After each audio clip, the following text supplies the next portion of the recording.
ಹಿಂದಿನ ಸಚಿವರೊಬ್ಬರು ಹೇಳ್ತಾರೆ 224 ಜನ ಯಾರು ಇದೀವಿ ನಾವು ಯಾರು ಕೂಡ ಒಂದು ಪತ್ನಿ ವ್ರತ ಅಲ್ಲ ಅಂತ ಹೇಳ್ತಾರೆ. ಏಕಪತಿ ವ್ರತ ಅಲ್ಲ ಅಂತ ಹೇಳ್ತಾರೆ ಅಧ್ಯಕ್ಷ. ನಾನು ಅವಾಗ ತಾನೇ ಮನೆ ಎಂಟರಾದೆ. ನಮ್ಮ ತಾಯಿ ನಮ್ಮ ಹೆಂಡತಿ ನಂಗೆ ನೋಡ್ಬಿಟ್ಟು ಬೈತಾ ಇದ್ರು, ಏನಪ್ಪ ಇಂಥ ಸ್ಟೇಟ್ಮೆಂಟ್ ಕೊಡ್ತಾರೆ. 224 ನಾನು ಇದ್ದೀನಿ ಹೇಳಿದ್ದು ಅವಾಗ. ಸರ್, ಇದೆಲ್ಲ ನೈತಿಕತೆಯ ಮೌಲ್ಯಗಳನ್ನ ಸಿದ್ದರಾಮಯ್ಯನವರು ಇಷ್ಟು ವರ್ಷ ಎತ್ತಿಡಿದಿದ್ದಾರೆ. ಹೀಗಾಗಿ ಅವರಿಂದ ಉತ್ತರ ನಿರೀಕ್ಷೆ ಮಾಡ್ತಾ ಇದ್ದೀವಿ ನಾವು. ನಿರೀಕ್ಷೆ ಮಾಡಿದ್ರೆ ಇನ್ಯಾರಿಂದ ನಿರೀಕ್ಷೆ ಮಾಡೋದು ಸರ್? ಅವರಿಂದ ನಿರೀಕ್ಷೆ ಮಾಡಿದ್ರೆ ಇನ್ಯಾರಿಂದ ನಿರೀಕ್ಷೆ ಮಾಡ್ತೀರಿ? ನೋಡಿ, ನೀವು ಎಲ್ಲ ಡೈವರ್ಟ್ ಮಾಡಬೇಡಿ, ಇದಕ್ಕಿಂತ ಮೇಲೆ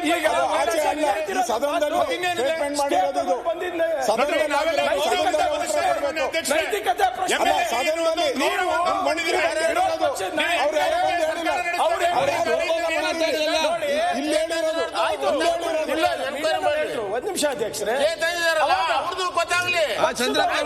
ನಮ್ಮ ಪಕ್ಷ ಇರ್ಬೋದು, ಬಿಜೆಪಿ ಪಕ್ಷ ಇರ್ಬೋದು, ಪಾರ್ಟಿನೂ ಇಲ್ಲ, ಜಾತಿನೂ ಇಲ್ಲ.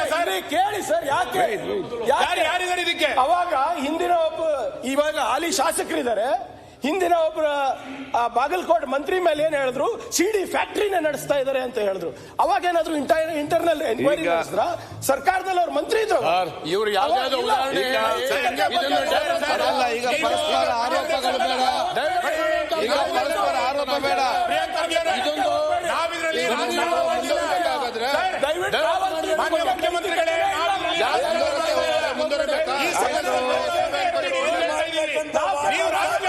ಆಯ್ತು, ಮಾತಾಡುವ. ಆಯ್ತು, ಈಗ ಪರಸ್ಪರ ಆರೋಪ ಯಾಕೆ ಮಾಡ್ತೀವಿ? ಈಗ ಪರಸ್ಪರ ಆರೋಪ ಬೇಡ. ಈಗ ಆಯ್ತು, ಯಾವ್ಯಾವ ಹನಿ ಟ್ರಾಪ್ ಮಾಡಿದಾಗ ಯಾರ್ಯಾರು ಆಯ್ತು, ಅವಾಗೆಲ್ಲೋಗಿತ್ತು ಬಿಜೆಪಿ.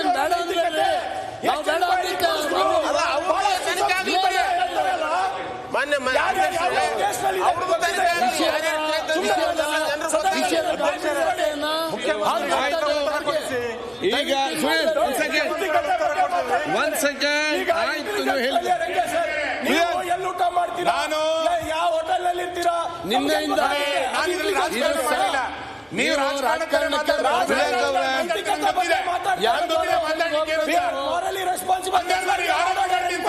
ಸಚಿವ ಸಂಪುಟದ ಸದಸ್ಯರ ಇನ್ನೊಬ್ಬರ ಮೇಲೆ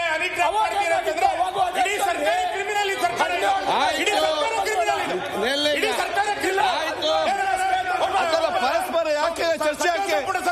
ಆಯ್ತು, ಆಗತ್ತೆ. ಈಗ ಇಲ್ಲ, ಈಗ ವಿಚಾರ ಮುಖ್ಯಮಂತ್ರಿಗಳು ಆಯ್ತು, ಹೇಳಿ ಕೇಳಿ.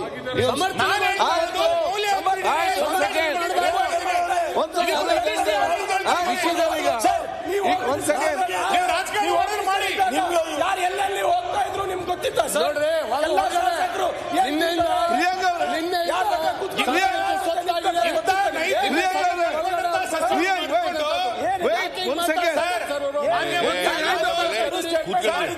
ಮಾನ್ಯ ಮುಖ್ಯಮಂತ್ರಿಗಳಿಗೆ ಹೇಳ್ತಾ ಇರೋದು, ಆಯ್ತು, ಇಂಥ ಸಚಿವರನ್ನ ಅಕಸ್ಮಾತ್ ಯಾರು ಮಾಡಿದ್ರೆ ಇಂಥವ್ರನ್ನ ಇಟ್ಟುಕೊಂಡು ನೀವು ಉತ್ತರ ಕೊಡೋದು ಸದ್ಯ ನಿಮಗೆ ಶೋಭೆ ತರಲ್ಲ.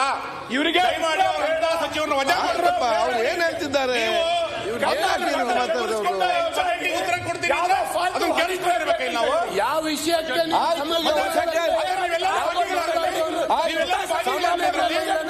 ಈಗ ಏನಾಗಿದೆ? ಒಂದ್ ಸೆಕೆಂಡ್, ಆಯ್ತು, ಒಂದ್ ಸೆಕೆಂಡ್. ನೀವು ಪರಸ್ಪರ ಆರೋಪ ಯಾಕೆ ಮಾಡ್ತೀರಿ? ಯಾಕೆ ಆರೋಪ ಮಾಡ್ತೀರಿ ನೀವು?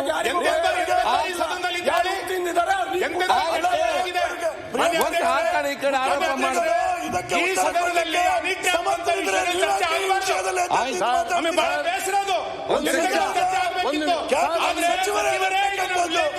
ಚರ್ಚೆ ನಡೆಸ್ತಾ ಇದ್ದೀನಿ. ಅದನ್ನೇ ಮತ್ತೆ ದಯವಿಟ್ಟು ಒಂದ್ ನಿಮಿಷ ಸರ್, ಅಲ್ಲಿ ಒಂದ್ ಸೆಕೆಂಡ್, ಒಂದ್ ನಿಮಿಷ ಸರ್. ಇದು ನಿನ್ನೆ ಮಾನ್ಯ ಸಚಿವರು ಇಲ್ಲಿ ಸದನದ ಒಳಗಡೆ ಹೇಳಿದ್ದಾರೆ, ಇವತ್ತು ಈ ವಿಷಯ ಸದನದ ಸೊತ್ತು. ಸರಿ, ನಾವು ಈಗಾಗಲೇ ಸುನಿಲ್ ಅವರು ರೈಸ್ ಮಾಡಿದ್ದಾರೆ, ಮಾನ್ಯ ಮುಖ್ಯಮಂತ್ರಿಗಳು ನಿನ್ನೆ ಇರಲಿಲ್ಲ, ಎಲ್ಲ ಹೊರಗಡೆ ಆಗಿರ್ತಕ್ಕಂಥದ್ದನ್ನ ಹೇಳಿ ಮಾನ್ಯ ಖರ್ಗೆ ಅವರು ಇದನ್ನ ಸಮರ್ಥನೆ ಮಾಡ್ಕೊಂಡ್ಬಾರ್ದು. ನಮ್ಮ 224 ಜನರ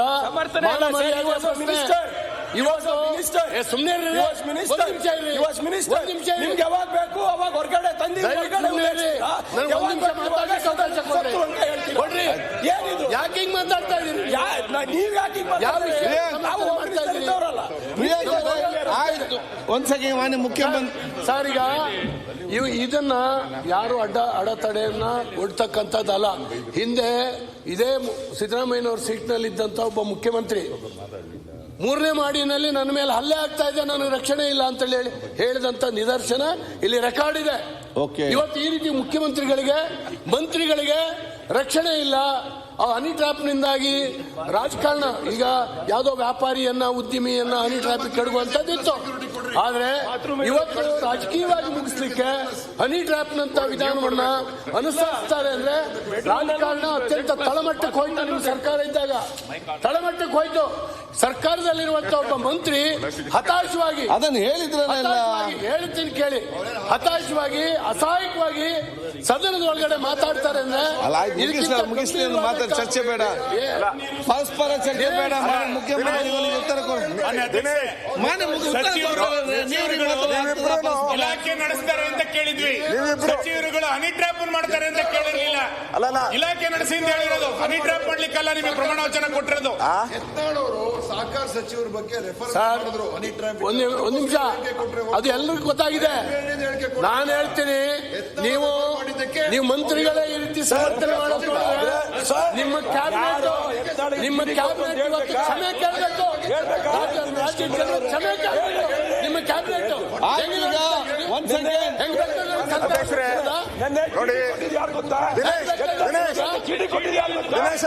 ದಿನೇಶ್ ಅವರೇ ನೋಡಿ, ನೀವಿಬ್ಬರೂ ಕೂಡ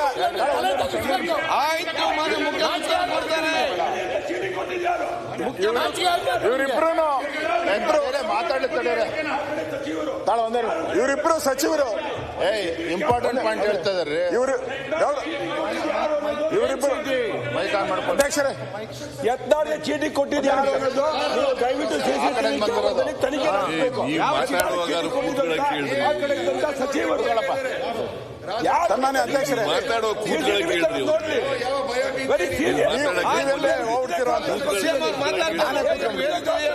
ನೀವಲ್ರಿ ಅವ್ರಿಗೆ ನಾನು ಹೇಳ್ತೀನಿ, ನಿಮ್ ಇಡೀ ಕ್ಯಾಬಿನೆಟ್ ತಲೆ ತಗ್ಸ್ಬೇಕು. ಕ್ಯಾಬಿನೆಟ್ ಈ ರೀತಿ ಬೇಕಾಬಿಟ್ಟಿಯಾಗಿ ಉತ್ತರ ಕೊಡ್ತಾರೆ. ಸರ್ಕಾರ ಇಡೀ ರಾಜ್ಯದ ನೈತಿಕ ಮೌಲ್ಯವನ್ನು ಏನೇನು ನಡೆದಿದೆ, ಇಡೀ ಸದನದಲ್ಲಿ ಚರ್ಚೆ ಹಾಕಿದ್ರಲ್ಲಿ ಮಾನ್ಯ ಮುಖ್ಯಮಂತ್ರಿಗಳು ಫಸ್ಟಿಗೆ ಉತ್ತರ ಕೊಡಿ. ಇದು ಉತ್ತರ ಕೊಡ್ತೀನಿ. ಬಜೆಟ್ ಪಾಸ್ ಮಾಡ್ತೀವಿ, ಏನೂ ತೊಂದರೆ ಇಲ್ಲ.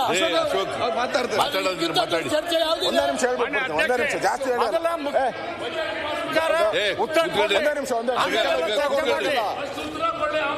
ಉತ್ತರ ಕೊಡ್ಲಿ, ಹೇಳೋದಕ್ಕೆಲ್ಲ ಉತ್ತರ. ಮುಖ್ಯಮಂತ್ರಿಗಳು ರೆಡಿ ಇಲ್ಲ, ಮುಖ್ಯಮಂತ್ರಿಗಳು ಉತ್ತರ ಕೊಡ್ತೀನಿ ಅಂತ ಹೇಳಿದ್ರು. ನಾನು ಹೇಳುವಂಥದ್ದು ಯಾರೇ ಆಗಿರ್ಲಿ, ಈಗ ನಾನು ನಾಯಕನಾಗಿದ್ದೀನಿ ಅಂತ ಇಟ್ಕೊಳ್ಳಿ, ನನ್ನ ಜವಾಬ್ದಾರಿ ಇದೆ. ನಮ್ಮ ಎಲ್ಲ ಸಚಿವರನ್ನ ಎಲ್ಲ ಶಾಸಕರನ್ನ ಕಾಪಾಡುವಂಥದ್ದು ನಮ್ಮ ಜವಾಬ್ದಾರಿ ಇದು. ಹಾಗೆ ಮುಖ್ಯಮಂತ್ರಿಗೂ ಒಂದು ಜವಾಬ್ದಾರಿ ಇರ್ತದೆ. ಒಬ್ಬ ಮಂತ್ರಿ ಹೇಳಿದ್ರೆ ನಾನು ಏನೋ ತಪ್ಪಿ ರಾತ್ರಿ ನಿದ್ದೆ ಮಾಡೋವಾಗ ಏನೋ ಜ್ಞಾಪಕ ಇಲ್ದರೆ ಬಂದು ಹೇಳ್ಬಿಟ್ಟವ್ರೆ ಅಂತ. ನಾನು ಅಧ್ಯಕ್ಷರೇ, ಮತ್ತೊಬ್ಬ ಮಂತ್ರಿ 2 ಬಾರಿ ಯತ್ನ ನಡೆದಿದೆ, ನಮ್ಮ ಪಕ್ಷದವರ ಕೈವಾಡ ಇರಬಹುದು. ಸಚಿವರ ಮೇಲೆ 2 ಬಾರಿ ಹನಿ ಟ್ರ್ಯಾಪ್ ಯತ್ನ ನಡೆದಿದೆ, ನಮ್ಮ ಪಕ್ಷದವರ ಪಾತ್ರವೂ ಇರಬಹುದು. ಇದಕ್ಕೆ ಕಡಿವಾಣ ಹಾಕಬೇಕು ಸತೀಶ್ ಜಾರಕಿಹೊಳಿ, ಲೋಕೋಪಯೋಗಿ ಸಚಿವರು. ನಿಮ್ ಸಚಿವರೇ ಹೇಳಿದ್ದಾರೆ, ನಾನು ಸುನಿಲ್ ಇವರೆಲ್ಲ ನಾವೆಲ್ಲ ಮಾತಾಡ್ತಾ ಇದ್ದೀರಿ ಅಂತ ಕೋಪ ಮಾಡ್ಕೊಂಬಾರ್ದು. ಪ್ರಿಯಾಂಕಾ ಅವರು, ದಿನೇಶ್ ಅವರು, ನಾನ್ ತಿಳ್ಕೊಂಡಿದ್ದೆ ಅವರಿಬ್ಬರು ನನ್ ಗೌರವ ಇದೆ ಅವರಿಬ್ಬರ ಬಗ್ಗೆ. ಅವರು ಬಿಜೆಪಿ ಅವ್ರನ್ನ ಅಟ್ಯಾಕ್ ಮಾಡ್ತಾರೆ ಅಂತ ನಾನು ತಿಳ್ಕೊಂಡಿದ್ದೆ ಇಷ್ಟು ದಿನದಿಂದ. ಬಿಜೆಪಿ ಅವ್ರ ಮೇಲೆ ಅಟ್ಯಾಕ್ ನೋಡಿದ್ರೆ ನಿಮ್ಮ ಪಾರ್ಟಿ ಒಬ್ಬ ನಿಮ್ ಜೊತೆ ಕ್ಯಾಬಿನೆಟ್ ಅಲ್ಲಿ ಕೂತ್ಕೊಂಡು ಅವ್ರ ಸಪೋರ್ಟ್ಗೆ ನೀವು ಹೋಗ್ತಾ ಇಲ್ಲಲ್ಲ, ನಾಚಿಕೆ ಅಲ್ವಾ ಇದು? ಅವ್ರ ಸಪೋರ್ಟ್ ಹೋಗ್ಬೇಕಾಯ್ತು ನೀವು. ತಪ್ಪು ಸರಿ ಆಮೇಲೆ ಮಾತಾಡಿ, ತಪ್ಪು ಸರಿ ಆಮೇಲೆ. ರೈಟ್ಸ್, ನೀವು ಕ್ಯಾಬಿನೆಟ್ ಸಚಿವರಾಗಿದ್ದ ದಿನ ಅವ್ರ ಜೊತೆ ಕೂತ್ಕೊಂತೀರಾ, ನೀವು ಅವ್ರ ಬೆಂಬಲಕ್ಕೆ ನಿಲ್ಬೇಕಾಯ್ತು. ನಾವೆಲ್ಲ ನಿಲ್ತಾ ಇದ್ದೀರಿ ಈಗ, ನೀವು ನಿಲ್ಬೇಕಾಯ್ತು. ಇದು ನೋಡಿ, ಒಬ್ಬರ ಪ್ರಶ್ನೆ ಅಲ್ಲ. ದಯವಿಟ್ಟು ಅವರೇ ಹೇಳಿದಾರೆ ಅಲ್ಲಿ ಸದನದ ರೆಕಾರ್ಡ್ ಔಟ್ ಇದೆ ಅಧ್ಯಕ್ಷರೇ. ಆಚೆ ಹೇಳಿದ್ರೆ ಪ್ರೆಸ್ಸಲ್ಲಿ ನಾನು ಹೇಳಿಲ್ಲ, ನನ್ನ ವಾಯ್ಸೇ ಅಲ್ಲ, ಚೆಕ್ ಮಾಡಿಸಿ ಅಂತ ಎಲ್ಲ ಹೇಳ್ಬೋದು. ಇಲ್ಲಿ ಇಷ್ಟು ಜನದ ಮುಂದೆ ಸಾಕ್ಷಿ ಥರ ಇಲ್ಲಿ ರೆಕಾರ್ಡ್ ಔಟ್ ಇದೆ ಎಲ್ಲನೂ ಕೂಡ. 48 ಜನ ಇದ್ದಾರೆ ಅಂತ ಹೇಳಿದ್ದಾರೆ, ಜಡ್ಜ್ಗಳಿದ್ದಾರೆ ಅಂತ ಪತ್ರಿಕೆಯಲ್ಲಿ ಬಂದಿದೆ, ಕೇಂದ್ರದ ನಾಯಕರಿದ್ದಾರೆ ಅಂತ ಬಂದಿದೆ. ಇಷ್ಟಾದ ಮೇಲೂ ನಾವು ಸುಮ್ಮನೆ ಕೂತ್ಕೊಂತೀರಿ ಅಂದ್ರೆ ರಾಜ್ಯದ ಜನ ಏನ್ ತಿಳ್ಕೊಂತಾರೆ ಅಧ್ಯಕ್ಷ? ಅದಕ್ಕೆ ನಾನು ಮುಖ್ಯಮಂತ್ರಿಗಳಿಗೆ ಹೇಳೋದು, ಇದನ್ನ ಇಲ್ಲಿಗೆ ಬಿಟ್ರೆ ಇದು ಇನ್ನಷ್ಟು ಜನಕ್ಕೆ ಅವಮಾನ ಆಗ್ತದೆ. ಈಗ ಪ್ರಿಯಾಂಕಾ ಹೇಳಿದ್ರು, ನಮ್ಮ ಮನೆಗೆ ಹೋದ್ರೆ ನಮ್ಮ ಮನೆಯಲ್ಲಿ ನಮ್ಮ ಶ್ರೀಮತಿಯವರು ಬೈತಾರೆ ಅಂತ. ಹಾಗೆ ಎಲ್ಲರಿಗೂ ಬೈತಾರೆ, ಒಬ್ಬರದೇ ಅಲ್ಲ, ಎಲ್ಲರ ಮನೆಯಲ್ಲೂ ಡೌಟ್ ಶುರು ಆಗ್ತದೆ. ಅದಕ್ಕೆ ನಾವು ಮುಖ್ಯಮಂತ್ರಿಯಿಂದ, ಯಾಕಂದ್ರೆ ಇಲ್ಲಿ ಆಗ್ತಾ ಇರೋವಂಥದ್ದು ಒಬ್ಬ ಹಿಂದುಳಿದ ವರ್ಗದ ಅಲ್ಲ ನಾಯಕ, ಅವನು ಮುಖ್ಯಮಂತ್ರಿಗಳು ಹಿಂದುಳಿದ ವರ್ಗದವರು, ಅವ್ರನ್ನ ಸೇಫ್ ಮಾಡಿಲ್ಲ ಅಂದ್ರೆ ನಾಳೆ ಬೀದಿಗೆ ಬಂದ್ಬಿಡ್ತಾರೆ ಎಲ್ಲರೂ. ಪರಿಶಿಷ್ಟ ವರ್ಗ ಬೀದಿಗೆ ಬಂದ್ಬಿಡ್ತಾರೆ ಎಲ್ಲರೂ. ಅದರಿಂದ ಮುಖ್ಯಮಂತ್ರಿಗೆ ನಾನು ವಿನಂತಿ ಮಾಡ್ತೀನಿ, ನ್ಯಾಯಾಂಗ ತನಿಖೆಗೆ ಆದೇಶ ಮಾಡಿ ಅಂತ. ಅಲ್ಲ ಮಾನ್ಯ ಸಭಾಧ್ಯಕ್ಷರೇ, ಅಲ್ಲದೆ ಆಯ್ತು, ನೀವೇನು ಉತ್ತರ ಕೇಳಕ್ ತಯಾರಾಗಿಲ್ಲ ಅನ್ನೋ ಕಾಣಿಸುತ್ತೆ. ಮಾನ್ಯ ಸಭಾಧ್ಯಕ್ಷರೇ, ಇದು ನಮ್ಮ ಜಿಲ್ಲೆಯಲ್ಲಿ ಯಾವ ರೂಲ್ ನಲ್ಲಿ ತಂದಿದ್ದೀರಿ ಇದನ್ನ? ಯಾವ ರೂಲ್ ನಲ್ಲಿ ತಂದಿದ್ದೀರಿ? ನಮ್ಮ ಜಿಲ್ಲೆಯವರು ಎದ್ ನಿಂತ್ಕೊಂಡು ಯಾರು ಏರ್ಬೇಕಾದ್ರೂ ಮಾತಾಡ್ಬೋದಾ? ಮುಖ್ಯಮಂತ್ರಿಗಳು ಉತ್ತರ ಕೊಡ್ಲಿ, ಅವಕಾಶ ಕೊಡಬೇಡಿ. ಸಾಕು, ಈಗ ನೀವು ವಿಚಾರ ಹೇಳಿದ್ದೀರಿ, ಇಲ್ಲಿ ಚರ್ಚೆ ಮಾತಾಡ್ತಾರೆ, ತಾವೆಲ್ಲ ಮಾತಾಡಿದ್ರೆ ಮಾನ್ಯ ಉತ್ತರ ಕೊಡ್ತಾರೆ. ಆಯ್ತಾ, ಉತ್ತರ ಕೇಳಬಿಲ್ಲ. ನಮ್ಮ ಜಿಲ್ಲೆಗೆ ಒಂದೊಂದು ನಿಮಿಷ, ಎಲ್ಲರಿಗೂ ಒಂದೊಂದು ನಿಮಿಷ ಮಾತಾಡಿ ಕೊಡ್ತಾರೆ. ಒಂದು ನಿಮಿಷ ಅವಕಾಶ ಕೊಡಿ. ನೀವು ಒಂದು ನಿಮಿಷ ಅವಕಾಶ ಕೊಟ್ಟಿಲ್ಲ ಅಂದ್ರೆ.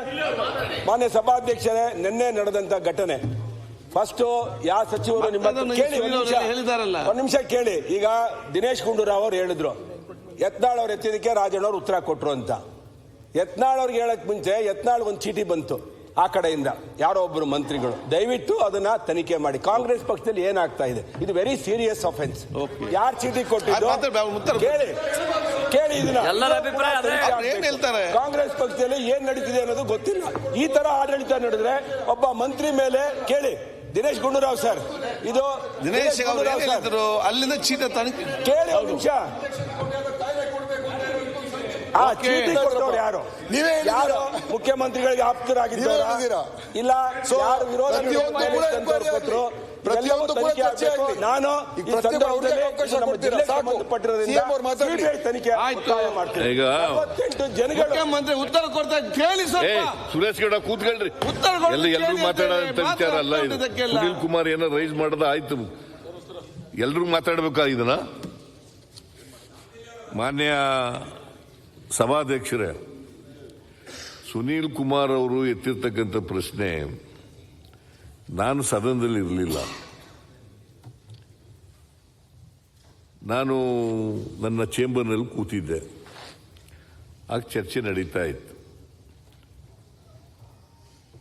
ರಾಜಣ್ಣವರು ನಮ್ಮ ಮಂತ್ರಿಗಳು, ಪರಿಶಿಷ್ಟ ವರ್ಗದ ನಾಯಕರು, ಅವರು ರೈಸ್ ಮಾಡಿದ್ದಾರೆ. ಯಾರ ಹೆಸರು ಕೂಡ ಹೇಳಿಲ್ಲ. ಅವರು ಆ ಕಡೆಯವರು ಇರ್ಬೋದು, ಈ ಕಡೆಯವರು ಇರ್ಬೋದು, ಯಾರ ಹೆಸರು ಹೇಳಿಲ್ಲ. ಅವರು ಹನಿ ಟ್ರ್ಯಾಪ್ ಆಗಿದೆ ಅಂತ ಹೇಳಿದ್ದಾರೆ. ಅದಕ್ಕೆ ನಮ್ಮ ಗೃಹ ಸಚಿವರು ಉತ್ತರ ಕೊಟ್ಟಿದ್ದಾರೆ. ಈಗಾಗಲೇ ಗೃಹ ಸಚಿವರು ಸದನದಲ್ಲಿದ್ದರು, ಅವರು ಉತ್ತರ ಕೊಟ್ಟಿದ್ದಾರೆ. ಈ ಬಗ್ಗೆ ಉನ್ನತ ಮಟ್ಟದ ತನಿಖೆಯನ್ನು ಮಾಡಿಸ್ತೇವೆ ಅಂತ ಹೇಳಿದ್ದಾರೆ. ಇದರಲ್ಲಿ ಯಾರನ್ನು ರಕ್ಷಣೆ ಮಾಡ್ತಕ್ಕಂಥ ಪ್ರಶ್ನೆ ಆಗಲಿ ಅಥವಾ ಯಾರ್ದಾರು ಹಕ್ಕು ಚ್ಯುತಿ ಮಾಡ್ತಕ್ಕಂಥದ್ದಾಗಲಿ, ಯಾರಿಗೂ ರಕ್ಷಣೆ ಕೊಡದೇ ಇರ್ತಕ್ಕಂಥದ್ದಾಗಲಿ, ಆ ಕಡೆ MLAಗಳಿರ್ಬೋದು, ಈ ಕಡೆ MLAಗಳಿರ್ಬೋದು, JDSನವ್ರು ಇರ್ಬೋದು, ಇಂಡಿಪೆಂಡೆನ್ಸ್ ಇರ್ಬೋದು, ಯಾರಿಗೂ ರಕ್ಷಣೆ ಕೊಡಬೇಕಾಗಿರ್ತಕ್ಕಂಥದ್ದು ಸರ್ಕಾರದ ಜವಾಬ್ದಾರಿ. ಅಷ್ಟೇ ಅಲ್ಲ, ನಾಗರಿಕರಿಗೂ ರಕ್ಷಣೆ ಕೊಡಬೇಕು. ಯಾರೇ ಕಾನೂನನ್ನ ಉಲ್ಲಂಘನೆ ಮಾಡಿದ್ರು ಕೂಡ ಅವರಿಗೆ ಶಿಕ್ಷೆ ಆಗಲೇಬೇಕು, ಕಾನೂನು ರೀತಿಯ ಕ್ರಮ ಆಗಲೇಬೇಕು. ಕಾನೂನು ರೀತಿ ಕ್ರಮ ತಗೊಳ್ಳಿಕ್ಕೆ ಪ್ರಯತ್ನವನ್ನು ಮಾಡ್ತೀವಿ. ನಂಬರ್ 1. ಈಗಾಗಲೇ ನಮ್ಮ ಡಾಕ್ಟರ್ ಪರಮೇಶ್ವರ್ ಅವರು ಉತ್ತರ ಕೊಟ್ಟಿದ್ದಾರೆ. ನಾವು ಇದು ರಾಜಣ್ಣವರು ದೂರು ಕೊಡಲಿ, ನಾವು ಅದಕ್ಕೆ ಉನ್ನತ ಮಟ್ಟದ ತನಿಖೆ ಮಾಡಿಸ್ತೀವಿ ಉನ್ನತ ಮಟ್ಟದ ತನಿಖೆ ಮಾಡಿಸ್ತೀವಿ ಅಂತ ಉತ್ತರ ಕೊಟ್ಟ ಮೇಲೆ ಮತ್ತೆ ಇದು ಉದ್ಭವ ಆಗಬೇಕಾದಂಥ ಅಗತ್ಯ ಇಲ್ಲ. ಈ ಪ್ರಶ್ನೆ ಉದ್ಭವ ಆಗಬೇಕಾದಂಥ ಅಗತ್ಯ ಇಲ್ಲ. ಯಾರಿಗೂ ರಕ್ಷಣೆ ಮಾಡಲ್ಲ. ಯಾರಾದರೂ ಇರಲಿ, ನಮ್ಮ ಪಾರ್ಟಿಯವರಾದ್ರು ಇರಲಿ, ನಿಮ್ಮ ಪಾರ್ಟಿಯವರಾದ್ರು ಇರಲಿ, ಅಥವಾ ಇನ್ಯಾವುದಾದ್ರು ಪಾರ್ಟಿಯವರಾದ್ರು ಇರಲಿ, ಯಾರೇ ಮಾಡಿದ್ರು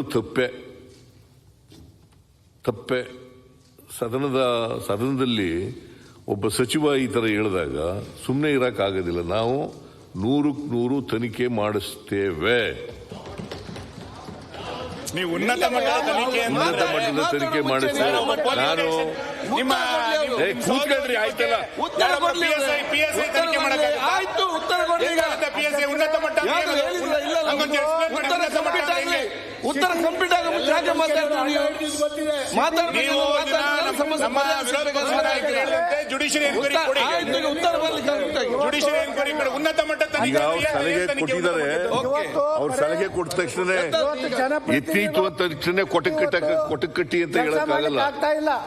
ಎತ್ತು ಕರು ಆಗ್ತದ ಇಲ್ಲೋ ಅಂತ ನೋಡ್ಬೇಕು. ಈಗ ನಾನು ನೋಡಿ, ನಾವು ತನಿಖೆ ಮಾಡಲ್ಲ ಅಂತ ಹೇಳಿದ್ರೆ ಮಾತಾಡ್ಬೇಡಿ. I can understand. ಈಗಾಗಲೇ ನಾನು ಇವ್ರ ಜೊತೆನಲ್ಲಿ ಮಾತಾಡಿ, ಪರಮೇಶ್ವರ್ ಜೊತೆಯಲ್ಲಿ ಮತ್ತೆ ಸೀನಿಯರ್ ಮಿನಿಸ್ಟರ್ಗಳ ಜೊತೆ ಮಾತಾಡಿ, ಎಲ್ಲರಿಗೂ ರಕ್ಷಣೆ ಕೊಡ್ತಕ್ಕಂಥ ಜವಾಬ್ದಾರಿ ನಮ್ದು.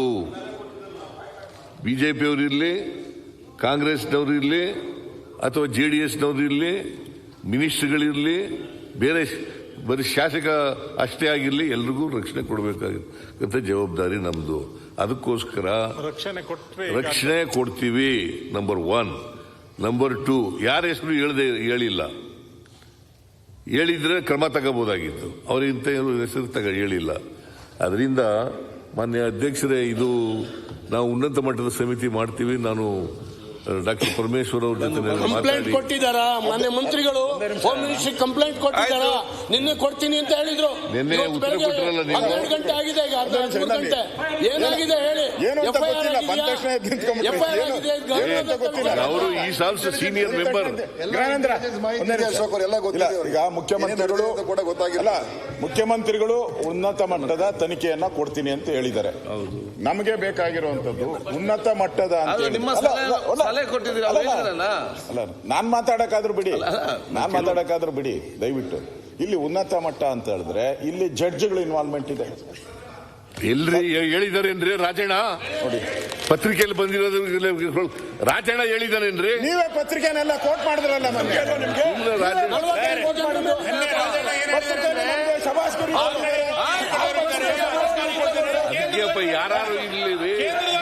ಯಾರಾದ್ರೂ ಇರ್ಲಿ, ಈ ಕಡೆಯವರಾರು ಇರ್ಲಿ, ಆ ಕಡೆಯವರಾರು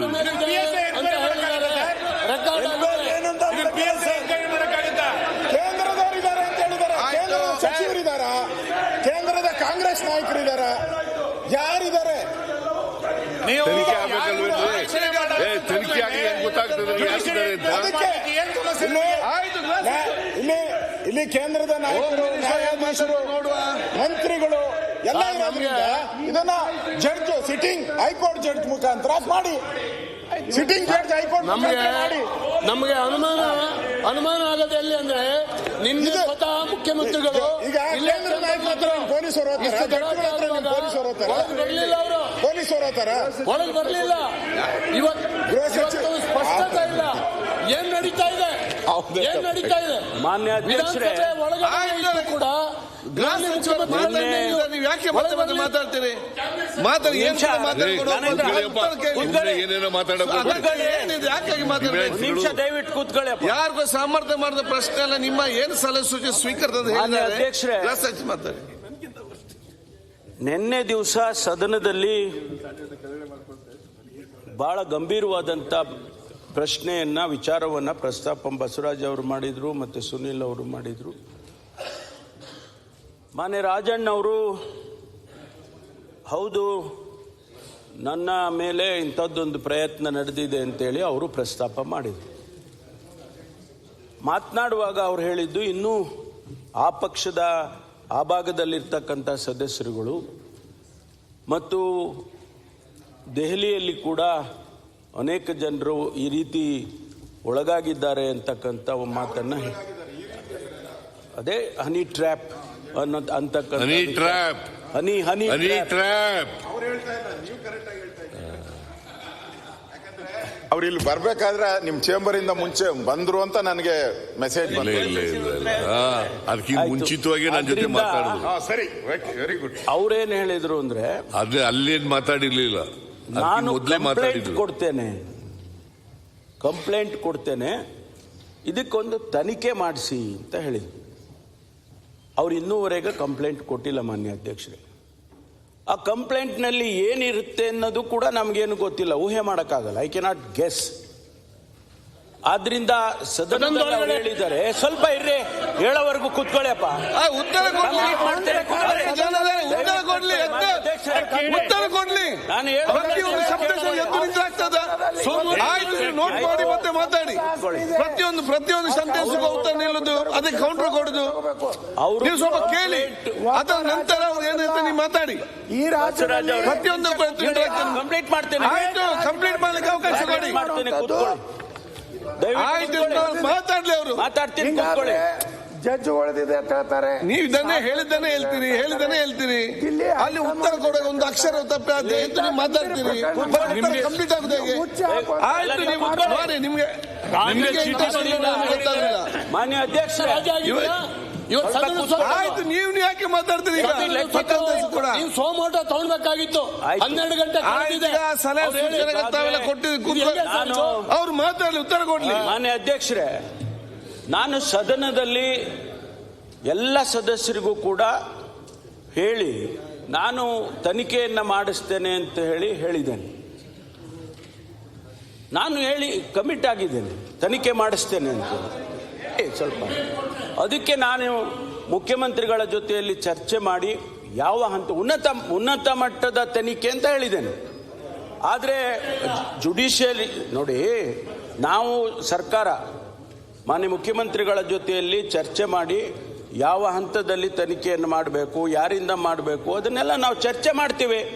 ಮಾಡಿ ಆನಂತರ ನಿಮ್ಮ ಹತ್ರ ಮುಚ್ಚಿಡೋದೇನಿದೆ ಅದನ್ನ ಮಾಡ್ತೇವೆ ಅಂತೇಳಿ ನಾನು ಕಮಿಟ್ ಆಗಿದ್ದೇನೆ. ಏನು ಅಂತ ಮಾಡಿ ಆನ್ಸರ್ ಮಾಡಿ ಅಂತ ನಮ್ಮ ಚರ್ಚೆ ಇರೋದು. ತಮ್ಮ ತನಿಖೆ ಮಾಡ್ತೀವಿ ನಂತರ ಮುಖ್ಯಮಂತ್ರಿಗಳು ಬಜೆಟ್ ಉತ್ತರ ಕೊಡಿ ಅಂತ. ತಮ್ಮ ಸಲಹೆ ಪರಿಗಣಿಸ್ತೇವೆ, ಆಗ್ಬೋದಾ? ತಮ್ಮ ಸಲಹೆಯನ್ನು ಕೂಡ ಪರಿಗಣಿಸ್ತೇವೆ. ಇಲ್ಲಿ ಮಂತ್ರಿಗಳು ಮಾತ್ರ ಇದ್ರೆ ನೀವು ಉನ್ನತ ಕರೆಕ್ಟ್ ಆಗಿದೆ. ಇಲ್ಲಿ ಜಡ್ಜ್ಗಳಿದ್ದಾರೆ, ಹೈಕೋರ್ಟ್ ಕೇಂದ್ರದ ನಾಯಕರಿದ್ದಾರೆ, ವಿರೋಧ ಪಕ್ಷ ಇವ್ರನ್ನೆಲ್ಲ ಹೋಗಿ ಪೊಲೀಸರು ಬರ್ಲಿ ಅಲ್ಲ. ನೋಡಿ ಅವರು ನೋಡಿ, ಇದು ಎಲ್ಲರೂ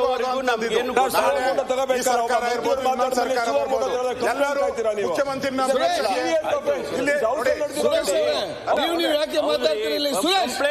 ವಿಚಾರ ಏನು ಅಂತ ಇಲ್ಲಿ ಮುಖ್ಯಮಂತ್ರಿಗಳು ಯಾರೋ ಆಗ್ತಾರೆ. ಸಿದ್ದರಾಮಯ್ಯನವರು ಇದ್ದಾರೆ, ನಾಳೆ ಇನ್ನಾರೋ ಬೇರೆ ಪಾರ್ಟಿಯವರು ಆಗ್ಬೋದು. ಎಲ್ಲಾ ಮುಖ್ಯಮಂತ್ರಿಗಳ ಬೆಂಬಲಿಗರನ್ನ ಹಿಡಿದು ನೀವು ಚುಚ್ಚಿದ್ರೆ ಏನಾಗುತ್ತೆ? ಮುಖ್ಯಮಂತ್ರಿ ಹೆಂಗ್ ಕೆಲಸ ಮಾಡ್ತಾರೆ? ನಾವೆಲ್ಲರೂ ಮುಖ್ಯಮಂತ್ರಿ ಬೆಂಬಲಿಗರನ್ನೇ ನೀವು ಟಾರ್ಗೆಟ್ ಅದರಲ್ಲಿ ನೀವು ಹೆಣಸಕ್ ಹೋಗಬೇಡಿ. ಯಾರು ಕೂಡ ಮುಖ್ಯಮಂತ್ರಿಗಳ ಬೆಂಬಲಿಗರೇ ನೋಡಿ. ನಾನು ವಿಡಿಯೋ ಎಲ್ಲರೂ ನಿಮ್ಮ ಮಂತ್ರಿ 130 ಗೃಹ ಸಚಿವರೇ, ನೀವು ಇಷ್ಟು ಅಸಹಾಯಕರಾಗಬಾರ್ದು. ಯಾರು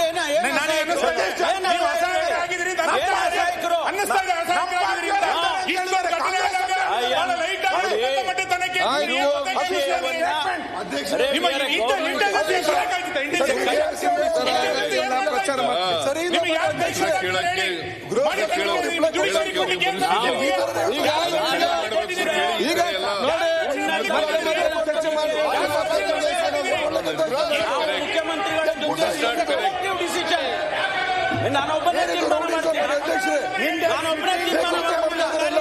ಮುಖ್ಯಮಂತ್ರಿಗಳ ಜೊತೆಯಲ್ಲಿ ತೀರ್ಮಾನ ಮಾಡ್ತೇವೆ. ಪರಂಪರೆ ಯಾರು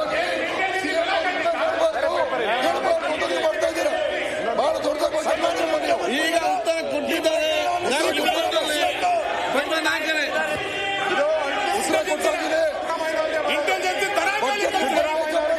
ಅಲ್ಟಿಮೇಟ್ ಆಗಿ ಇಂಟೆನ್ಷನ್ ಬೇರೆ.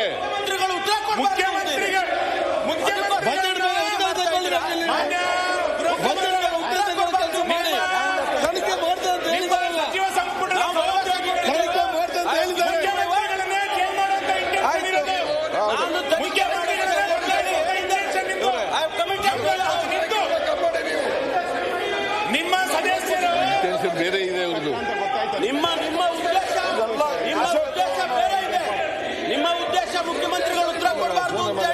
ಅದಕ್ಕಾಗಿ ನೀವು ಇದನ್ನ ಅಡ್ಡಪಡಿಸ್ತಾ ಇದ್ದೀರಾ? ಉತ್ತರ ಕೊಡ್ಲಿ ಅಧ್ಯಕ್ಷರೇ, ಕಂಪ್ಲೇಂಟ್ ಕೊಡ್ಲಿಲ್ಲ ಕೇಳಿ ಅಥವಾ ವಾಕೌಟ್ ಮಾಡ್ರಿ.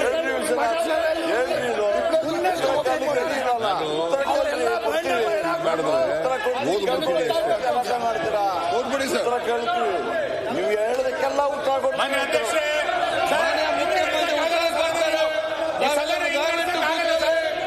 ಮಾನ್ಯ ಉತ್ತರ ಕೊಟ್ಟಿದ್ದಾರೆ.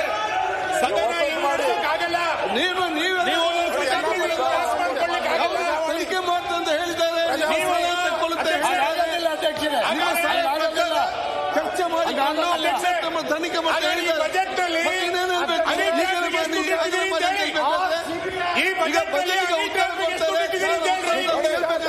ಮಾನ್ಯ ಅಧ್ಯಕ್ಷರೇ, ನಾನು ಉತ್ತರ ಕೊಡ್ತೀನಿ. ಅವರಿಗೆ ಉತ್ತರ ಕೇಳಕ್ ತಯಾರಾಗಿಲ್ಲ.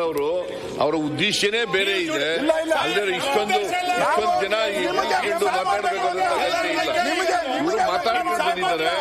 ನನ್ನ ಉತ್ತರ ಕೇಳಬಾರದು ಅಂತಕ್ಕಂಥದ್ದು ಅವರ ಉದ್ದೇಶ. ಅವರು ಮಾತಾಡುವ ಮಾನ್ಯ ಅಧ್ಯಕ್ಷರೇ, ಇದು is not the way of democratic system ಅಲ್ಲ, ಇದು ಪಾರ್ಲಿಮೆಂಟರಿ ಸಿಸ್ಟಮ್ ಅಲ್ಲ. ತನಿಖೆ ಆಗ್ಬೇಕಂತ ದಿಸ್ ಇಸ್ ವೆರಿ ಬ್ಯಾಡ್. ನಮ್ಮವ್ರಿಗೆಲ್ಲ ಹೇಳಿ ಯಾರು ಮಾತಾಡಬೇಡಿ. ಇಷ್ಟೊಂದು ಮಾನ್ಯ ಅಧ್ಯಕ್ಷರೇ, ನಾನು ಉತ್ತರ ಓದ್ಬಿಡ್ತೀನಿ. ಇವರು ಕೇಳಕ್ ಇಷ್ಟ ಇಲ್ಲ ಅಂತಂದ್ರೆ ಓದ್ತೀನಿ. ಸರ್, ನಿಮ್ಮ ಕುರ್ಚಿಗೆ ಕೇಳ್ರಿ ಪಾಪ ಅವ್ನು ಕಾಪಾಡಿ, ರಾಜಣ್ಣನ್ ಕಾಪಾಡಿ. ಉನ್ನತ ಮಟ್ಟದ ತನಿಖೆ ಮಾಡಿಸ್ತೀವಿ ಅಂದ್ಮೇಲೆ ನಿಮ್ಗೆ ಬೇಕಾಗಿರೋದು ಯಾವ ಉನ್ನತ ಮಟ್ಟ? ಏನಾಗೋದಿಲ್ಲ, ಏನು ಆಗಲ್ಲ ಅಂದ್ರೆ ನಿಮ್ ಸಲಹೆನೂ ಗಮನದಲ್ಲಿ ಇಟ್ಟುಕೊಂಡು ಉನ್ನತ ಮಟ್ಟದ ನಾನು ಪರಮೇಶ್ವರ್ ಅವರು ಮಾತಾಡಿ ಗೃಹ ಸಚಿವರ ಜೊತೆ ಮಾತಾಡಿ ತನಿಖೆ ಮಾಡಿಸ್ತೀವಿ. ಮಾನ್ಯ ಅಧ್ಯಕ್ಷರೇ, ಬಜೆಟ್ ಮೇಲಿನ ವಿರೋಧ ಪಕ್ಷದವರ ಮಾತುಗಳನ್ನು ಕೇಳಿದ್ದೇನೆ ಮತ್ತು ಓದಿದ್ದೇನೆ. ಅನೇಕರು ಬಜೆಟ್ ಅನ್ನು ಅಧ್ಯಯನ ಮಾಡಲು ಪ್ರಯತ್ನಿಸುತ್ತಿದ್ದಾರೆ, ಒಳ್ಳೆಯ ಪ್ರಯತ್ನ ಮಾಡಿದ್ದಾರೆ. ಅವರೆಲ್ಲರನ್ನೂ ಅಭಿನಂದಿಸುತ್ತೇನೆ. ಮಾನ್ಯ ಅಧ್ಯಕ್ಷರೇ, ಸುಮಾರು ಈ ಸದನದ 80 ಜನ ಮಾನ್ಯ ಸದಸ್ಯರು ಚರ್ಚೆನಲ್ಲಿ ಭಾಗವಹಿಸಿದ್ದಾರೆ. ನಾನು ನಿಮಗೆ ಧನ್ಯವಾದಗಳನ್ನು ಮೊದಲನೆಯಾಗಿ ಬಯಸ್ತಾ ಇದ್ದೀನಿ. ಅಂತಂದ್ರೆ ಎಲ್ಲ ಹೊಸಬರಿಗೂ ಕೂಡ ಅವಕಾಶಗಳನ್ನು ಕೊಟ್ಟಿದ್ದೀನಿ. ಅವರವರ ಅಭಿಪ್ರಾಯಗಳನ್ನು ಹೇಳಿದ್ದಾರೆ, ಅವರ ಕಾನ್ಸ್ಟಿಟ್ಯೂನ್ಸಿ ಸಮಸ್ಯೆಗಳನ್ನು ಹೇಳಿದ್ದಾರೆ, ಬಜೆಟ್ ಮೇಲೆ ಬೆಳಕನ್ನು ಚೆಲ್ತಕ್ಕಂಥ ಪ್ರಯತ್ನವನ್ನು ಮಾಡಿದ್ದಾರೆ. ಅವ್ರಿಗೆಲ್ರಿಗೂ ಧನ್ಯವಾದಗಳನ್ನು ಹೇಳಲಿಕ್ಕೆ ಬಯಸ್ತಾ ಇದ್ದೇನೆ. ನೀವು ನಿಮ್ಮ ಮಾತು ಕೇಳಲ್ಲ, ಹೇಳ್ರಿ ಕೇಳಲ್ರಿ, ಕೇಳಲ್ಲ. ಸದನದಲ್ಲಿ ನಾನು ಗಮನಿಸಿದ ಹಾಗೆ 4-5 ವಿಚಾರಗಳನ್ನು ಪ್ರಮುಖವಾಗಿ ಇಟ್ಟುಕೊಂಡು ಚರ್ಚಿಸಲಾಗಿದೆ. ಮುಖ್ಯವಾಗಿ ರಾಜ್ಯದ ಸಾಲ ಹಾಗೂ ಆರ್ಥಿಕ ಪರಿಸ್ಥಿತಿ, ಗ್ಯಾರಂಟಿ ಯೋಜನೆ 2 ಗ್ಯಾರಂಟಿ ಯೋಜನೆಗಳು, 3 ಎಸ್ಸಿಪಿ ಮತ್ತು ಟಿಎಸ್ಪಿ ವಿಚಾರ, ಮುಸ್ಲಿಂ ಸಮುದಾಯಕ್ಕೆ ಗುತ್ತಿಗೆಯಲ್ಲಿ ಮೀಸಲಾತಿ, ಕ್ಷೇತ್ರಗಳ ಅಭಿವೃದ್ಧಿ ಅನುದಾನ ಹಾಗೂ ಪ್ರದೇಶವಾರು ಅಭಿವೃದ್ಧಿ ಕುರಿತಂತೆ ಚರ್ಚಿಸಲಾಗಿದೆ. ನಾನು ರಾಜ್ಯಪಾಲರ ಭಾಷಣದ ಮೇಲೆ ನಡೆದ ಚರ್ಚೆಗಳಿಗೆ ಉತ್ತರ ಕೊಡುವಾಗ ಎಸ್ಸಿಪಿ ಮತ್ತು ಟಿಎಸ್ಪಿ ಅನುದಾನಗಳು, ಗ್ಯಾರಂಟಿ ಯೋಜನೆಗಳು ಮುಂತಾದ ವಿಚಾರಗಳ ಕುರಿತು ದೀರ್ಘವಾಗಿ ಉತ್ತರ ಕೊಟ್ಟಿದ್ದೇನೆ. ಹಾಗಾಗಿ ಅವುಗಳಿಗೆ ಕಡಿಮೆ ಸಮಯ ಮೀಸಲಿಟ್ಟು ಉಳಿದ ವಿಚಾರಗಳಿಗೆ ತುಸು ಹೆಚ್ಚು ಸಮಯ ಕೊಟ್ಟು ಇಂದು ಉತ್ತರ ನೀಡುತ್ತಿದ್ದೇನೆ.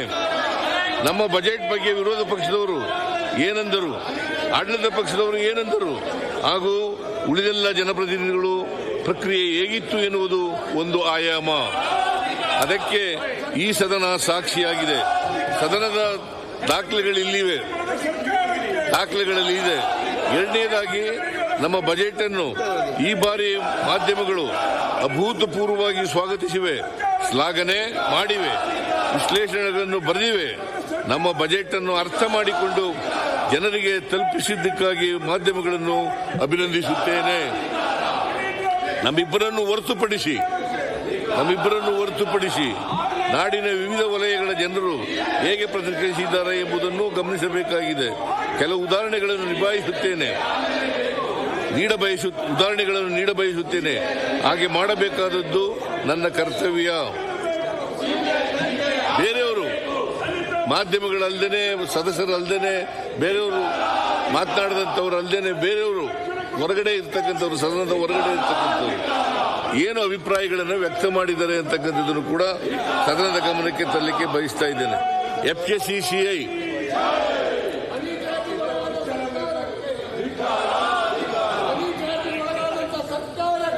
ಪಿಕ್ಕಿ ಅಂತ ಕರಿತೀವಿ, FKCCI ನ ಪಿಕ್ಕಿ ಅಂತ ಕರಿತೀವಿ. Federation of Karnataka chambers of commerce and industries, Karnataka ವಾಣಿಜ್ಯ ಮತ್ತು ಕೈಗಾರಿಕಾ ಮಹಾಸಂಸ್ಥೆ. FKCCI ನ ಅಧ್ಯಕ್ಷರಾದ MG ಬಾಲಕೃಷ್ಣ ಅವರು ಪ್ರಗತಿಗೆ ಪ್ರಾಯೋಗಿಕ ನೀಲಿ ನಕ್ಷೆ, ಇದು ಸಮತೋಲಿತ ಪ್ರಾದೇಶಿಕ ಅಭಿವೃದ್ಧಿಗೆ ಬಜೆಟ್ ಎಂದಿದ್ದಾರೆ. CI confederation of Indian industry, ಕರ್ನಾಟಕದ ಅಧ್ಯಕ್ಷರಾದಂಥ N ವೇಣು ಇವರು ಇಂಧನ ಸುರಕ್ಷಿತ ಭವಿಷ್ಯದತ್ತ ನಿರ್ಣಾಯಕ ಹೆಜ್ಜೆ ಇಡುವ ಜೊತೆಗೆ ಆರ್ಥಿಕ ವಿಸ್ತರಣೆಯ ಸುರಕ್ಷತೆಗೆ ಆದ್ಯತೆ ನೀಡುತ್ತೇವೆ ಎಂದಿದ್ದಾರೆ. ಚಿಕ್ಕಮಗಳೂರಿನ ಅಡಿಕೆ ಬೆಳೆಗಾರರ ಶರಣು ಎಂಬುವರು ಮಲೆನಾಡು ಭಾಗದ ಅಡಿಕೆಗೆ ತಗುಲಿರುವ ರೋಗ ನಿಯಂತ್ರಿಸಲು 62 ಕೋಟಿ ರು ಇಟ್ಟಿರುವುದು ಸಮಾಧಾನಕರ ಎಂದಿದ್ದಾರೆ. ಬಹುಶಃ ಅರ್ಗಜ್ಞಾನಿಗಳು ಕೂಡ ಒಪ್ಪುಗತನೆ ಇದಕ್ಕೆ ಅಂತ ಅನಿಸುತ್ತೆ.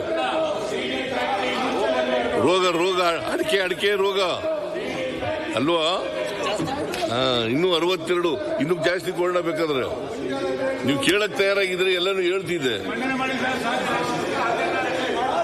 ವನ್ಯಜೀವಿ ತಜ್ಞರಾದಂತ ಸಂಜಯ್ ಗುಬ್ಬಿಯವರು ಮಾನವ ವನ್ಯಜೀವಿ ಸಂಘರ್ಷಕ್ಕೆ ಹೆಚ್ಚು ಆರ್ಥಿಕ ಒತ್ತು ಕೊಟ್ಟಿರುವುದು ಉತ್ತಮ ವಿಚಾರ ಎಂದಿದ್ದಾರೆ.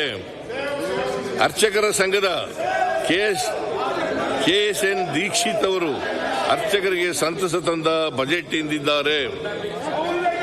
ವ್ಯಾಪಾರಿ ಸಂಘದ ಮುಖಂಡ EC ರಂಗಸ್ವಾಮಿ ಅವರು ಬೀದಿ ಬದಿ ವ್ಯಾಪಾರಿಗಳಿಗೆ ನೆಮ್ಮದಿಯ ಬಜೆಟ್ ಎಂದಿದ್ದಾರೆ.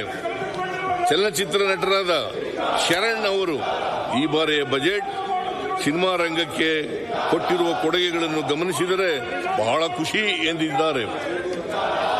ಬ್ರೇಕ್ ಥ್ರೂ ಸೈನ್ಸ್ ಸೊಸೈಟಿಯ ಕಾರ್ಯದರ್ಶಿ ದೀಪ್ತಿ B ಇವರು quantum computer intelligence, artificial intelligence ನಂತಹ ಬೆಳವಣಿಗೆಯ ಕ್ಷೇತ್ರದ ಕುರಿತು ಬಜೆಟ್ನಲ್ಲಿ ಉಲ್ಲೇಖಿಸಿರುವುದು, ಸ್ಥಳೀಯ ಆರ್ಥಿಕ ಆಕ್ಸಿಲರೇಟರ್ ಕುರಿತು ಘೋಷಣೆ ಮಾಡಿರುವುದು ಉತ್ತಮ ಹೆಜ್ಜೆ. ಇದರಿಂದ IT ಕ್ಷೇತ್ರ ಬೆಂಗಳೂರಿನ ಆಚೆ ಬೆಳೆಯಲು ಅನುಕೂಲವಾಗುತ್ತದೆ ಹಾಗೂ ಬೆಂಗಳೂರಿನ ಮೇಲೆ ಒತ್ತಡ ಕಡಿಮೆ ಆಗುತ್ತದೆ ಎಂದಿದ್ದಾರೆ.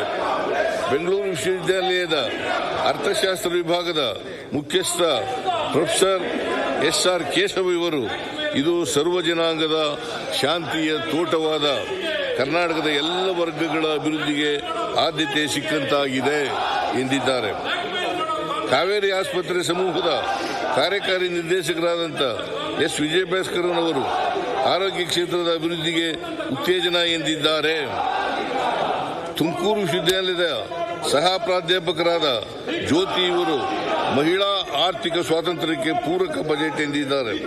ಗದಗ ಜಿಲ್ಲೆಯ ಸುಮಾ S ಚೋಟ್ಗಲ್ ಇವರು ಈ ಬಜೆಟ್ ಮಹಿಳೆಯರಿಗೆ ಆದ್ಯತೆ ನೀಡಿದೆ ಎಂದಿದ್ದಾರೆ. ಹಲವು ನಾಡಿನ ಪ್ರಮುಖ ದಿನಪತ್ರಿಕೆಗಳು ಸಂಪಾದಕೀಯವನ್ನು ಬರೆದಿವೆ. ಪ್ರಜಾವಾಣಿ ಪತ್ರಿಕೆಯು ಬಂಡವಾಳ ವೆಚ್ಚಕ್ಕೆ ಗಣನೀಯ ಮೊತ್ತ ಮೂಲಸೌಕರ್ಯಕ್ಕೆ ಸಿಕ್ಕಿದೆ ಆದ್ಯತೆ ಎಂದಿದೆ. ವಿಜಯ ಕರ್ನಾಟಕ ಪತ್ರಿಕೆಯವರು ಸಾಮಾಜಿಕ ನ್ಯಾಯಕ್ಕೆ ಮಣೆ ಹಾಕಿ ಎಂದಿದ್ದಾರೆ. ನಾಡಿನ ವಿವಿಧ ವಲಯಗಳ ಜನರು ನಮ್ಮ ಬಜೆಟ್ ಕುರಿತು ವ್ಯಕ್ತಪಡಿಸಿರುವ ಅಭಿಪ್ರಾಯಗಳು ನಮಗೆ ಇನ್ನಷ್ಟು ಶಕ್ತಿ ತುಂಬಿಸಲಿವೆ. ಈ ಸಂದರ್ಭದಲ್ಲಿ ನಮ್ಮ ಬಜೆಟ್ ಅನ್ನು ಶ್ಲಾಘಿಸಿದ ಎಲ್ಲ ತಜ್ಞರು ಹಾಗೂ ಇತರ ಎಲ್ಲರಿಗೂ ಅಭಿನಂದನೆಗಳನ್ನು ಸಲ್ಲಿಸುತ್ತೇನೆ. ಹಾಗೆಯೇ ಇಷ್ಟೊಂದು ಪ್ರಮಾಣದ ತೆರಿಗೆಯನ್ನು ಪಾವತಿಸುತ್ತಿರುವ ನಾಡಿನ ಜನರಿಗೂ ಕೂಡ ನಾನು ಅಭಿನಂದನೆಗಳನ್ನು ಸಲ್ಲಿಸುತ್ತೇನೆ. ಇಂತಹ ಬಜೆಟ್ ಅನ್ನು ರೂಪಿಸಲು ನಾಡಿನ ವಿವಿಧ ಸಂಘ ಸಂಸ್ಥೆಗಳು ಬಂದು ಭಾಗವಹಿಸಿ ಸಲಹೆ ಸೂಚನೆಗಳನ್ನು ನೀಡಿರುತ್ತಾರೆ. ಹಾಗಾಗಿ ಆ ಎಲ್ಲರಿಗೂ ಧನ್ಯವಾದಗಳನ್ನು ತಿಳಿಸಬಯಸುತ್ತೇನೆ. ನಾನು ಯಾಕೆ ವಿವಿಧ ಕ್ಷೇತ್ರಗಳ ತಜ್ಞರ ಮಾತುಗಳನ್ನು ಉಲ್ಲೇಖಿಸಿದೆ ಎಂದರೆ, ವಿರೋಧ ಪಕ್ಷಗಳ ಬಹುಪಾಲು ಟೀಕೆಗಳಿಗೆ ಈ ತಜ್ಞರ ಅಭಿಪ್ರಾಯಗಳೇ ಉತ್ತರ. ನಾನು ಪದೇ ಪದೇ ಹೇಳುವಂತೆ, ನಾವು ಜನರ ತೆರಿಗೆ ಹಣಕ್ಕೆ ಟ್ರಸ್ಟಿಗಳೇ ಹೊರತು ಮಾಲೀಕರಲ್ಲ. ನಾವು ಜನರ ತೆರಿಗೆ ಹಣವನ್ನು ನ್ಯಾಯಯುತ ರೀತಿಯಲ್ಲಿ ನಾಡಿನ ಅಭಿವೃದ್ಧಿಗೆ ವಿನಿಯೋಗಿಸಲು ಬದ್ಧರಾಗಿದ್ದೇವೆ. ಬಲಿಷ್ಠವಾದವು ಮಾತ್ರ ಬದುಕುತ್ತವೆ. ಸರ್ವೈವಲ್ ಆಫ್ ದಿ ಫಿಟೆಸ್ಟ್ ಎನ್ನುವುದು ಡಾರ್ವಿನ್ ಸಿದ್ಧಾಂತ. ಅದಕ್ಕೆ ವಿರುದ್ಧವಾಗಿ ಸಂವಿಧಾನವು ಅಸಹಾಯಕರಿಗೆ, ದುರ್ಬಲ ವರ್ಗದವರಿಗೆ ಶಕ್ತಿ ತುಂಬಿ ಸಮಾಜವನ್ನು ಸಮಗ್ರ ರೀತಿಯಲ್ಲಿ ಹಾಗೂ ಮಾನವೀಯ ನೆಲೆಯಲ್ಲಿ ಮುನ್ನಡೆಸಬೇಕು ಎನ್ನುವ ಕಾಳಜಿಯಿಂದ ನಾವು ಈ ಬಜೆಟ್ ಅನ್ನು ರೂಪಿಸಿದ್ದೇವೆ. ಹಾಗಾಗಿಯೇ ನಾಡಿನ ವಿದ್ವಾಂಸರು, ಪರಿಣಿತರು, ಸಾಮಾನ್ಯ ಜನರು, ಮಾಧ್ಯಮಗಳು ನಮ್ಮ ಬಜೆಟ್ ಕುರಿತು ವ್ಯಾಪಕ ಪ್ರಶಂಸೆಯ ಮಾತುಗಳನ್ನು ಆಡಿದ್ದಾರೆ. 2025-26ನೇ ಸಾಲಿನಲ್ಲಿ 4,09,549 ಕೋಟಿ ರು ಗಾತ್ರದ ಬಜೆಟ್ ಅನ್ನು ನಾನು ಮಂಡಿಸಿದ್ದೇನೆ. 24-25ನೇ ಸಾಲಿನ ಆಯವ್ಯಯಕ್ಕೆ ಹೋಲಿಸಿದರೆ 25-26ನೇ ಸಾಲಿನಲ್ಲಿ ನಮ್ಮ ರಾಜ್ಯದ ಬಜೆಟ್ ಗಾತ್ರ 10.3% ಹೆಚ್ಚಿನ ಬೆಳವಣಿಗೆ ಕಂಡಿದೆ.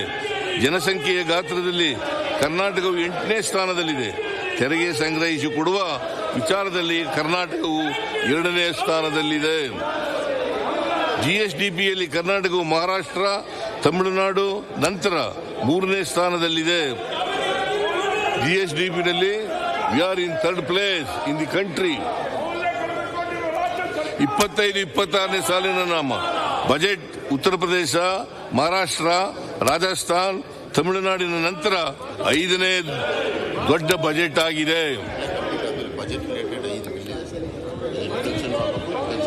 ಇದೇ ಸಂದರ್ಭದಲ್ಲಿ 2025-26ನೇ ಸಾಲಿಗೆ ಸಂಬಂಧಿಸಿದಂತೆ ಕೇಂದ್ರದ ಹಣಕಾಸು ಸಚಿವರಾದಂಥ ನಿರ್ಮಲಾ ಸೀತಾರಾಮನ್ ಅವರು ಮಂಡಿಸಿರುವ ಬಜೆಟ್ ಗಾತ್ರ 50,65,00,000.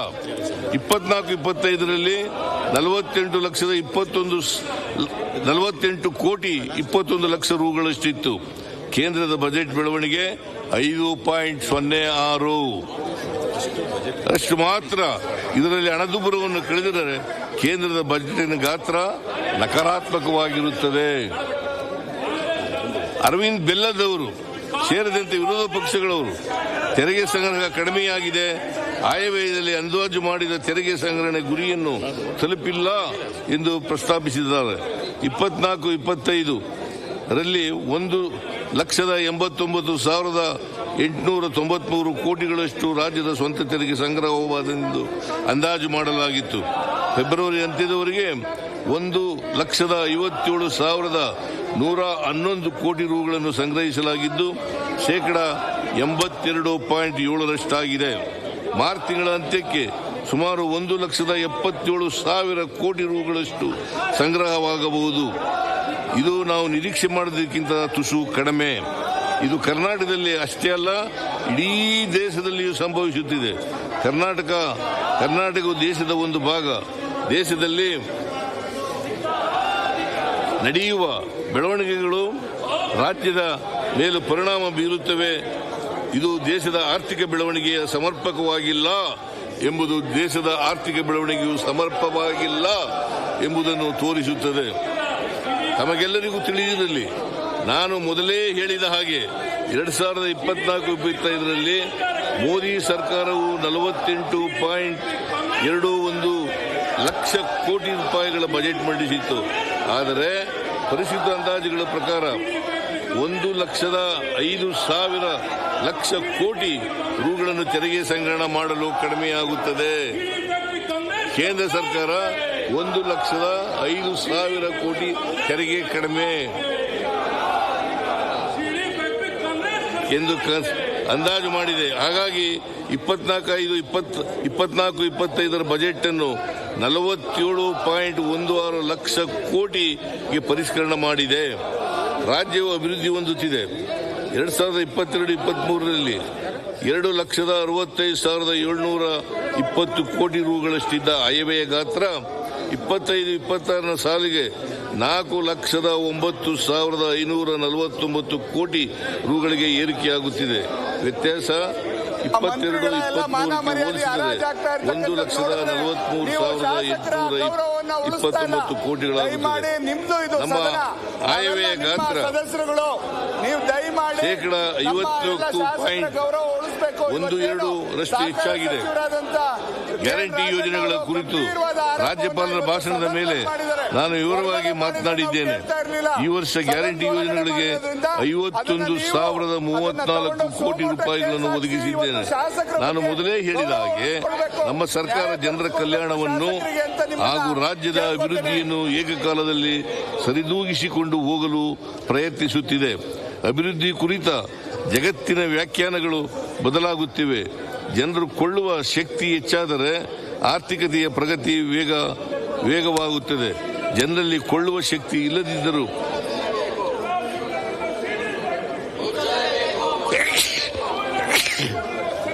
ಆರ್ಥಿಕತೆ ಅಂಗವಿಕಲವಾಗುತ್ತದೆ. ಇದೇ ಗುಜರಾತಿನ ಮಾದರಿಗೂ ಕರ್ನಾಟಕ ಮಾದರಿಗೂ ಇರ್ತಕ್ಕಂಥ ವ್ಯತ್ಯಾಸ. ವಿತ್ತೀಯ ಕೊರತೆಯು GSDPಯ ಶೇಕಡಾ 3% ಮೀರಬಾರದು ಎಂದಿದೆ. ಅದರಂತೆ ನಮ್ಮ ವಿತ್ತೀಯ ಕೊರತೆಯು 2.95ರಷ್ಟಿದೆ. ಹಾಗೆಯೇ GSDPಗೆ ಎದುರಾಗಿ ನಮ್ಮ ಹೊಣೆಗಾರಿಕೆಗಳು ಶೇಕಡಾ 25ರಷ್ಟು ಮೀರಬಾರದು ಎಂದಿದೆ. 25-26ರ ಹೊಣೆಗಾರಿಕೆ 24.91 ರಷ್ಟಾಗುತ್ತದೆ.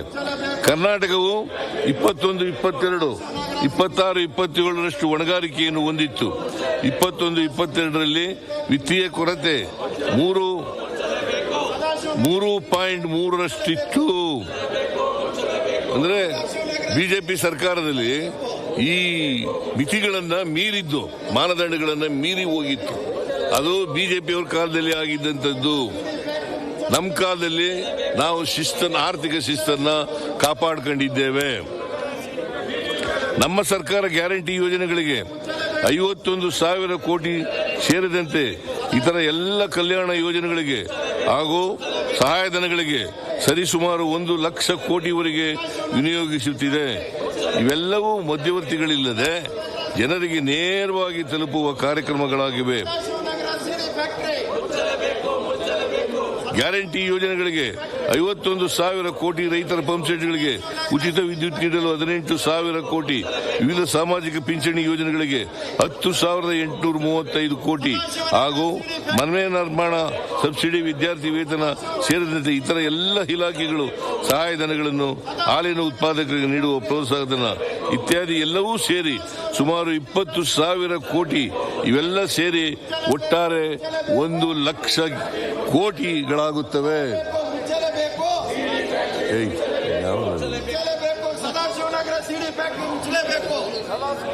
2024-25ರಲ್ಲಿ ಸರ್ಕಾರಿ ನೌಕರರ ಸಂಬಳಕ್ಕಾಗಿ 71,862 ಕೋಟಿ ರೂಪಾಯಿ ಮತ್ತು ಪಿಂಚಣಿಗೆ 30,907 ಕೋಟಿ ರೂಪಾಯಿ ಸೇರಿ ಒಟ್ಟು 1,02,769 ಕೋಟಿ ರೂಪಾಯಿ ವೆಚ್ಚವಾಗಬಹುದೆಂದು ಪರಿಷ್ಕೃತ ಅಂದಾಜಿನಲ್ಲಿ ಅಂದಾಜು ಮಾಡಲಾಗಿದೆ.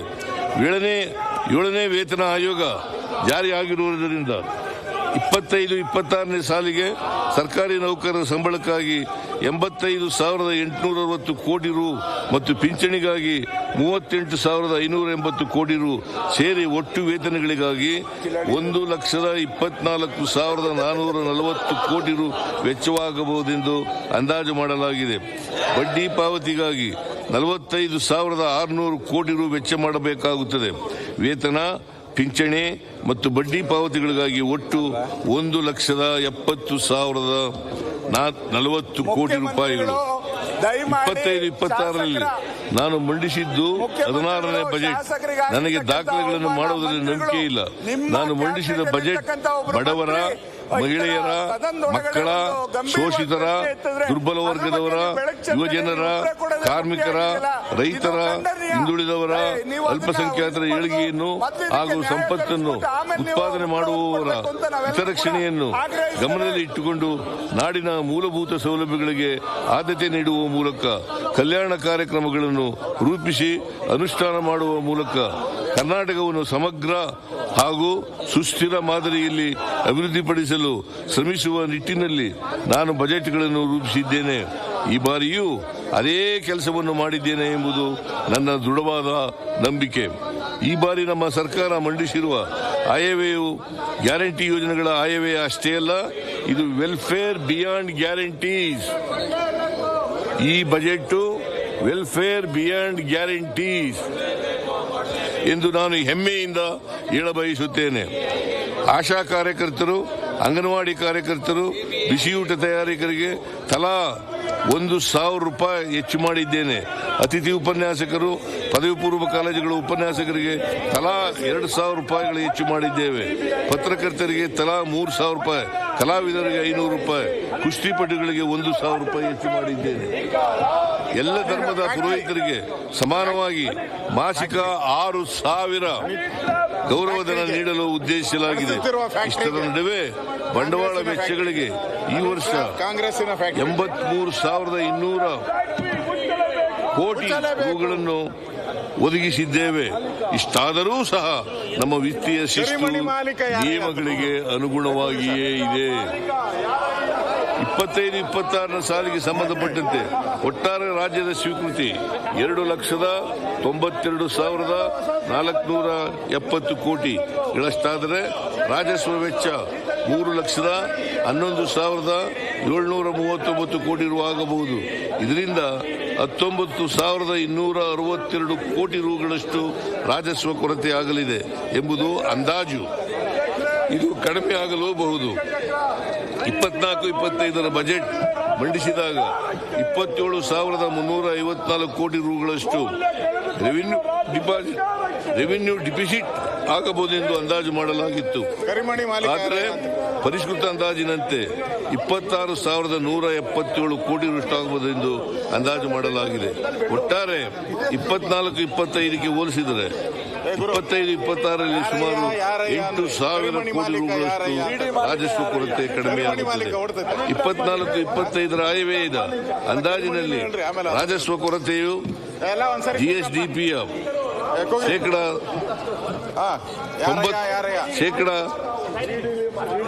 0.96 ರಿಂದ 25-26 ಆಯವ್ಯಯದಲ್ಲಿ 0.63 ಕ್ಕೆ ಇಳಿಕೆಯಾಗಿದೆ.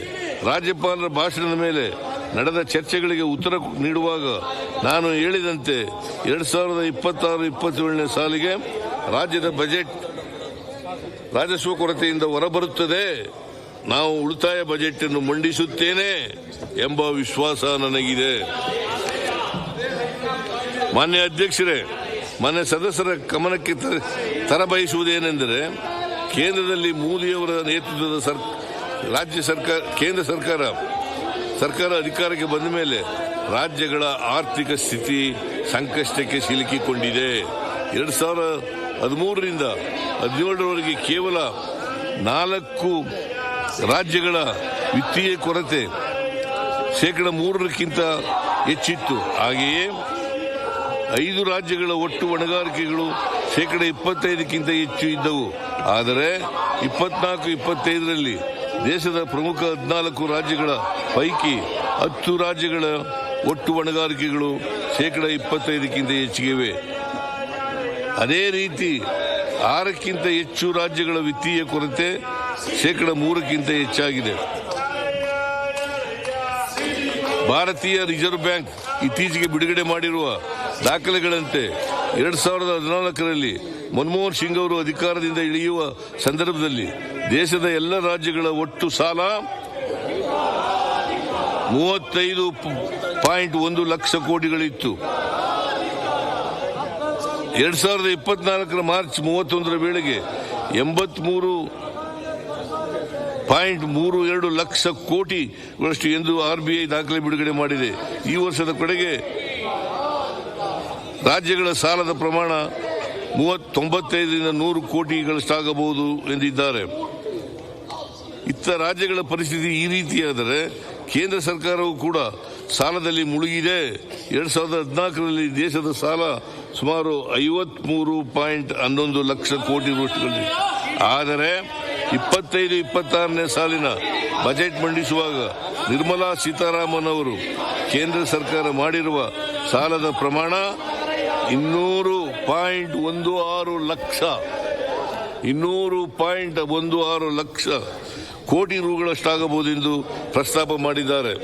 ರಾಜ್ಯಗಳು ಹೆಚ್ಚು ಸಾಲ ಮಾಡುವಂತಾಗಿದೆ, ಕೇಂದ್ರವೂ ಹೆಚ್ಚು ಸಾಲ ಮಾಡುತ್ತಿದೆ. ಒಟ್ಟಾರೆ ವೆಚ್ಚದಲ್ಲಿ ರಾಜ್ಯಗಳ ಪಾಲು 60ರಿಂದ 65ರಷ್ಟು ಇರಬೇಕು ಎಂಬುದು ಮೊದಲಿನಿಂದ ನಡೆದುಕೊಂಡು ಬಂದ ನಿಯಮ. ಆದರೆ ಈಗ ವ್ಯತ್ಯಾಸವಾಗುತ್ತಿದೆ. ಕೇಂದ್ರವು ಸೆಸ್ಸುಗಳ ನೆಪದಲ್ಲಿ